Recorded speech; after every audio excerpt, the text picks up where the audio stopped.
Hey everyone. So here we are at the Phoenix Children. I'm trying to do this outside, so I don't know how it'll go. So I'm gonna break it up and do this one first, and then we'll do the second part of this lecture after I check to see how things are running here over a longer period of time. There, I have to do some laundry here and stuff, so I have it out there. But we are going to talk today about campaigning for office and 4 things that structure the election environment. So before we do that, where are we in filming here? Well, today is March 21st. So you guys are on spring break. Hopefully things went well. So this is after Noah's surgery. Noah's surgery went well.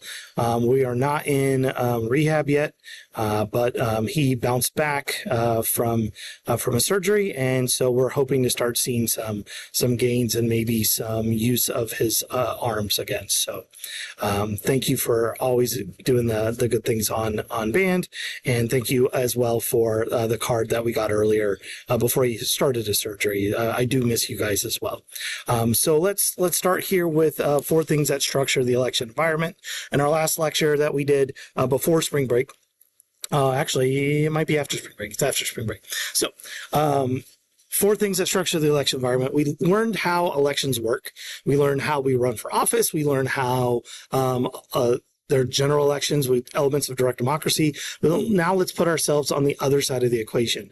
And going back to how do people run for office, we had 5 ways. Well, when we run for something also, we have things that alter or structure the election environment. If we're running for an office, things that impact things, an election. And the first thing we need to look at is financial considerations. Now, I'm not talking about the economy. I'm not talking about how's the country doing. That's going to be another topic later down on this thing here. What I'm talking about is we have to take into account how much is it going to cost to run for a particular office. And the rule of thumb on this is the expectation should be as the prestige of the office goes up, so will the cost. It's going to cost more to run for governor than it will to run for mayor. It's going to cost more to run for Congress than it would for city council. So you have to take that into consideration. So therefore, you're going to have some kind of mechanism that enables you to raise money, because unless you're independently wealthy, which I am not, I'm going to have to get people to donate to my campaign, whether that's businesses donating or individuals donating in some way, or political parties donating in some way in order to generate the money necessary for me to run for office. And that expectation for those kind of people contributing will, of course, go up as the prestige goes up as well. You shouldn't anticipate, if you're running for city council, you're going to get very many donations to help support that run. While if you are running for some other position at a higher level, some of those donations will go on. Now, completely different conversation if we're trying to figure out why do people donate to allow people to run for office. And there's a lot of philosophy behind that, and sometimes not, I guess. But that is a completely different conversation. We don't want to go down that road there, okay? So because it costs a lot of money and it costs more as the prestige goes up, what you're going to see at higher levels of government office when people are running is that there's going to be large gaps between, and hopefully you'll see that or saw that if you've already done the elections, how elections work and election funding, you'll see that not everyone spends the same. There was an idea that we would have a fund that would give everyone the same amount of money to spend. And it still shows up on your tax returns. State returns and federal government returns have a little checkbox that you can check off, and that allows you to donate money of your taxes, not additional money. So you mark the box that says $5, right? It doesn't mean I have to pay $5 more in taxes. What it's doing is like a school tax credit where you're saying, okay, I've already paid all this money into the taxes. I want you to take $5 of that and put it in this fund instead. And that fund the goal of that fund was to create public funding for elections, to get the idea that if the public funded elections, it created a spending limit. And it also removed the candidate from special interests. A candidate wasn't reliant upon healthcare or education or tobacco or anything like that to fund their election. They would already have that money. Now, reality is it could not keep up with the cost of elections. And so almost in today's age, if you're a serious candidate, you are probably spending more than you would have received if you had that spending limit. So I don't really know what they're going to do. I think they still use it at lower tiers like primaries and not primaries. Primaries is when they would use it, but not for the general election. So there are going to be large gaps. And as you can imagine, there's even going to be more significant gaps between an incumbent and a challenger. People like to back winners. So it is a lot easier as an incumbent to generate donations to get funds to run for re-election than it is if you are a challenger, unless the incumbent is really unpopular, at which case then you can get donations that way. But an incumbent has an easier time because they're a sure thing. So they build up what are called war chests in order to they're always raising money, but they don't need to always spend it all the time. So they can do that a lot easier as an incumbent, which is someone already in office. If I haven't already described what that is, or if you don't know, an incumbent is someone who's already in office. Okay. So there's going to be large gaps in funding of these candidates. So you have to take that into account if you're running. It also means you have to be smart with how you spend that money, and you just focus your expenditures in winnable things or in winnable areas. Number 2, media coverage. All right, so I know no one watches the news, at least no one under the age of 40 probably. And if you are watching something, it's probably just on your feed and you're scrolling by and it's probably 10 or 15 seconds. And maybe you hear the tagline and then you move on. But actual mainstream media isn't as effective anymore. And you see that a lot when you actually go to these mainstream media sites, is that their contributors are just like random people. They don't necessarily have any qualifications, but if you actually read a lot of these news stories, a lot of times says like a Reddit user or Instagram people say, or they're using social media or just internet users to comment or quote on things. That being said, media is where in any form, whether it's actual media, which we would define as maybe legacy media now, or social media, that's where people are getting their information. They're not going to libraries. They're not reading books. They're not doing deep dives in government research sites. They're scrolling on their feed. They're going to Facebook. They're going to Instagram. They're clicking on links on, no one goes to Yahoo, on Google. If you actually hit that, there's a news tab. You can sort of like, if you're searching for something, you can then click what's called news, and it would give you like what's going on under that topic on the internet. That's how people are getting their information. So when we get our information, what is the media usually focusing on? The media is focusing on usually two aspects when it comes to campaigning. They're focusing on what's called the horse race, and then they're focusing on strategy. Okay, so those two topics are usually what's being focused on when it comes to media coverage. And what is that? Okay, so horse race. The reason why we call it that is media tends to focus on who's ahead, who's behind, how far are they ahead, how far are they behind, are they moving up? And so you hear that sometimes like, oh, Trump is behind in these polls, or Biden is ahead in these polls, or Harris is ahead, or this person's moving into second place in these kind of polls. And it's that kind of horse race movement. Media focuses on those things, that shift, and that goes hand in hand with strategy. And that's where you bring in the analysts, and they're like, well, they should be talking about this. They shouldn't be talking about that. They did a really good job talking about this, but not a good job talking about that. These are things, if I was them, of what I should be talking about, they should be talking about. Or we hope that they talk about these things in the speech tonight. Strategy. So if you're noticing, I'm not mentioning something that you would think would be important. And that something important, of course, is the issue. Right? So what is the actual issue, and what is that person's stance on that? issues can be boiled down. Yes, we could say gun control, in favor or against, abortion, pro-choice, pro-life, the Department of Education, anything like that. We can boil it down, but the actual issue is usually much more complex. There are a lot of things to take into account, and we don't.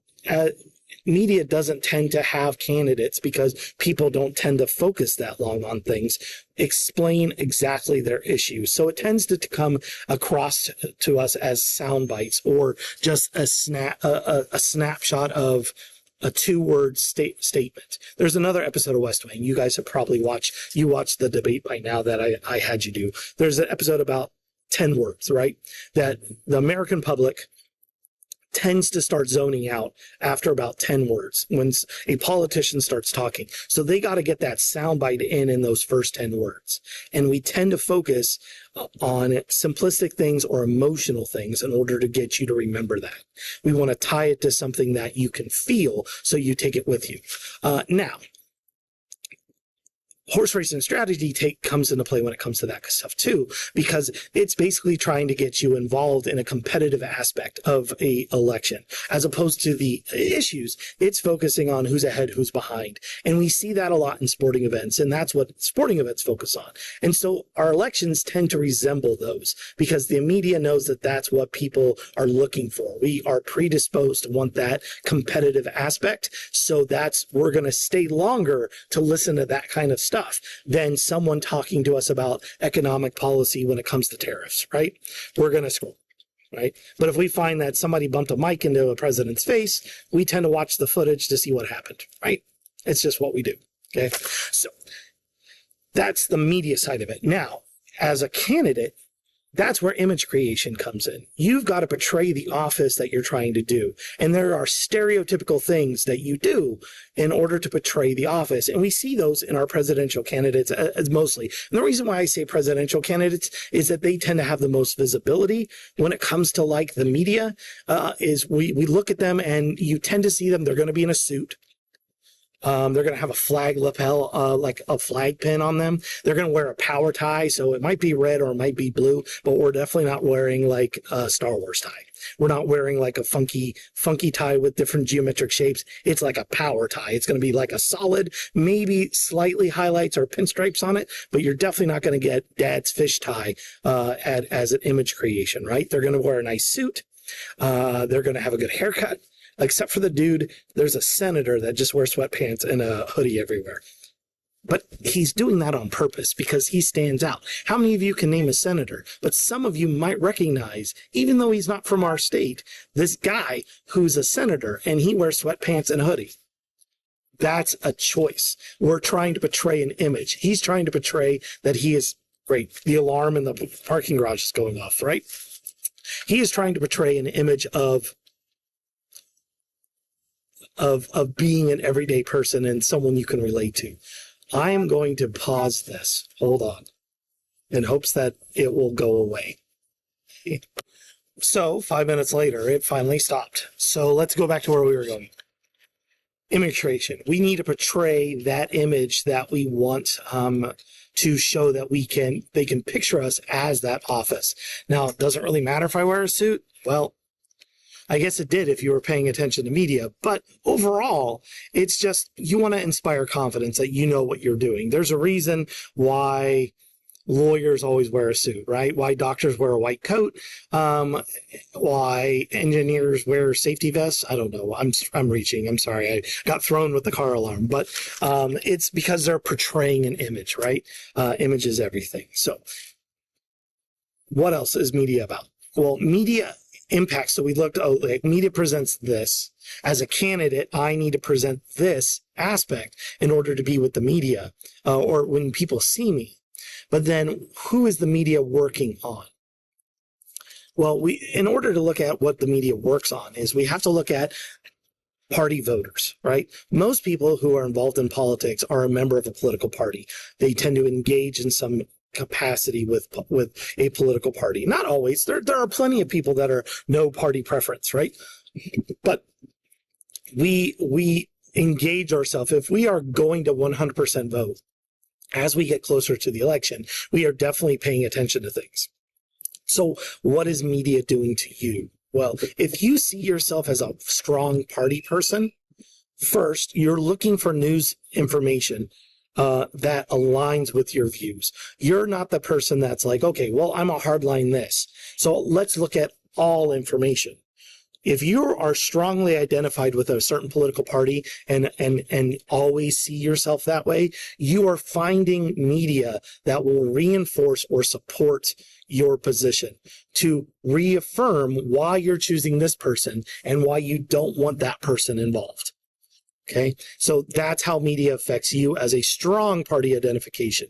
You find the information that supports you, that's the information you're looking for, and then it just reaffirms the choice you were already going to make. It makes you feel good about it or justifies why there's no way in a million years I'm going to vote that way.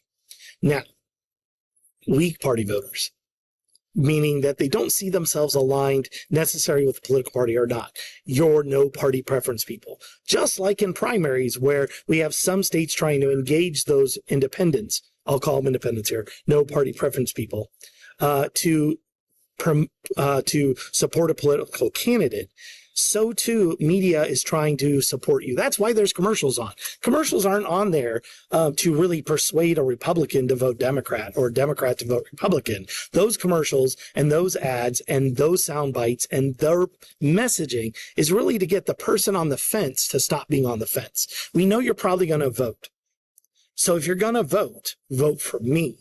And so that's who that media is trying to persuade, that that's where they're really targeting that spending, because you don't have to spend a lot in certain areas if you are of a strong party preference. Like if you're in an area that's 75% one political party or another, you don't have to spend a lot of money on advertisement. They're already going to vote for you. And if you are of the other political party, you are trying to spend money, but if you're 75-25, odds are you're not even running. And you can see that even in Mojave County. We see that where a lot of the county positions, it's so ruby red, we call Mojave County. It's so dark red, it's ruby, and that there are not really even any candidates running of the opposite political party in Mojave County. So there's not going to be a lot of expenditures going on there. So the media is targeting those weak party alliance people to try to get them one way or the other. Okay. Now that's 2. Number 3, mass political behavior. When we look at an election and trying to figure out who's going to win, or if you're going to run for an office, you really need to recognize what is the general feeling out there. Where are you? How do people vote in that area? Do people tend to support one political party or another? Am I of that political party? If I'm not of that political party, it is going to be a hard road to try to get elected there. There's going to have to be a lot of other factors that come into play. If I am a member of that political party, then my road's a little easier to get to where I want them. Okay. So how do people vote in the area? What is important to them? People that live near military bases probably work at military bases or nearby military bases, so they are more likely engaged in military spending than someone who's in Kansas would care about necessarily Coast Guard budgets and things of that nature, right? We're landlocked. It doesn't impact us. People that live near a lot of open range areas care more about agricultural policies or land management, hunting rights, than people that live in urban environments, right? Someone who lives in New York City is really not going to care about hunting rights or BLM policies because they're not anywhere near that. So how do people vote in the area that you are running for an office in? What are they predisposed to believe in? What are they predisposed to do, right? If you live in Utah, odds are the religious faith in the area is going to be more predominantly Mormon than it would be if you were in Massachusetts, right? And so you have to take all those things into account when you're looking at predispositions and how people are voting in your area. You know, what are their key issues? What's important to them? What are they worried about? Okay. And then you also have to look at how are things. If things are going well, people are less likely to vote out incumbents. Why? We don't like change. And so if things are going okay for me, I'm not going to want to mess the system. What if the new person's worse than the person I got? things are going pretty well. So I'm going to support that existing candidate in office as opposed to voting them out. Now, if things are going bad, and that's sort of what we were seeing in 2024 with the presidential election, is that the economy was stagnant and inflation was growing. And so we tend to see in bad economy years, we tend to see a higher turnover rate in incumbents, though not necessarily in Congress. Congress has usually had like a 90% return rate, regardless of what the state of the economy is or things. And I'm going to chuck some of that up to entrenched single member districts, the incumbent advantage, and we honestly don't know who these people are. I mean, can you name more than one congressman?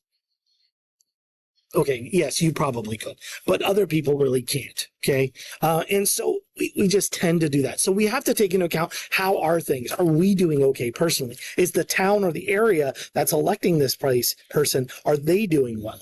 And if they are, we tend to support incumbents and not challengers, okay? And so we have to take all of that into consideration when we look at the mass political behavior of the area. Now, the fourth thing is really just if you're running for president, because it changes your idea of how to run and win an election, and that is the Electoral College. Now, the Electoral College is only for president, and in a regular election, I need one more vote than someone and I win. Now, modern history since 2000 has showed us that that's not always the case. What we're really looking for is the right number of votes in the right areas in order to win an election. So for the Electoral College, you're trying to find the right number to get to 270. If you can get to 270, you can lose votes in certain areas and gain them in other areas. And so when presidents look at the electoral map, which is the map of the United States arranged by electoral vote, and we'll get into the Electoral College more when we talk about the president, we're really looking at what are locked in states. Because just like Mojave County is locked in a particular way, so too are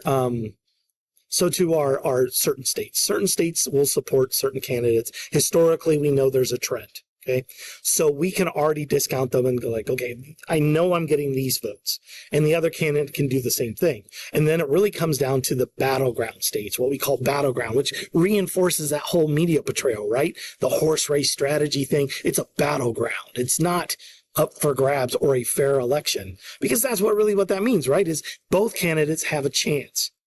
But instead of framing it that way, we say it's a battleground. It's a battleground state. Arizona is a battleground state, which is surprising because in your brain, you're like, okay, well, Mojave County, we're always ruby red. We elect a lot of Republicans, and that's true. But holistically in the state, if we don't chalk it up into individual member districts, we're more even, and it can swing each way. We're very much economy dependent.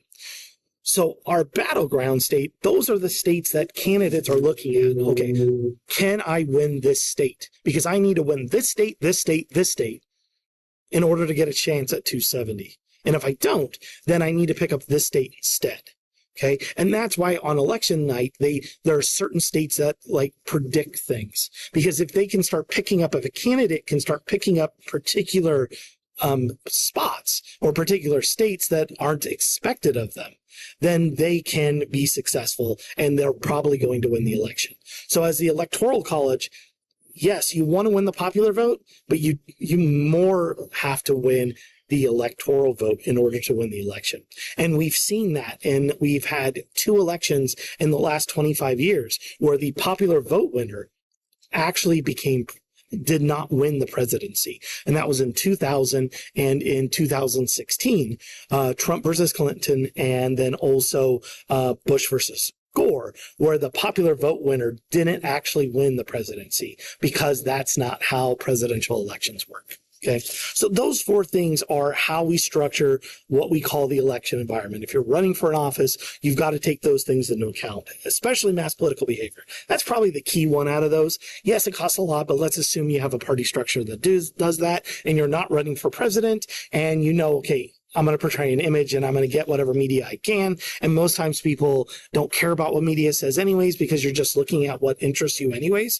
But it really comes down to what's going on where I live. What are the issues that are important to the people that are actually voting for me? how are people living in the area that I'm representing, and how am I going to impact, or what is my message to those people? So those 4 things structure the election environment. So I'm going to stop this one, and then we'll do another lecture on what are lobbyists and what are political action committees and what are interest groups. Okay, thanks, guys.